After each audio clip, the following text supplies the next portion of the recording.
আসেন, যে দারিদ্রতা দূর করতে চান, সচ্ছলতা চান, কয়েকটা কাজ করেন।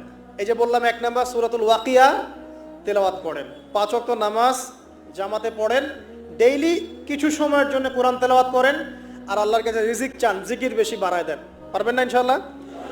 আর একটা দোয়া শিখাই দেই ইনশাআল্লাহ। এই দোয়া করলে রিজিক তো বাড়বেই ইনশাআল্লাহ, আপনার যত ঋণ আছে ইনশাআল্লাহ আল্লাহ পাক শোধ করে দিবেন। তো এখন সেই দোয়া শিখাচ্ছি আপনাদেরকে, যে দোয়া শিখলে আপনারা ঋণ থেকে বাঁচবেন ইনশাআল্লাহ। আমার সাথে বলেন, দোয়াটা হচ্ছে আল্লাহুম্মা ইকফিনি বিহালালিকা আন হারামিকা ওয়া আগনিনি বিফদলিকা আম্মান সিওয়াকা। এই দোয়াটা ছোট না, এটা মুখস্থ করবেন, সেজদায় পড়বেন, নামাজের সেজদায় পড়বেন, আত্তাহিয়াতু দরুদ শেষ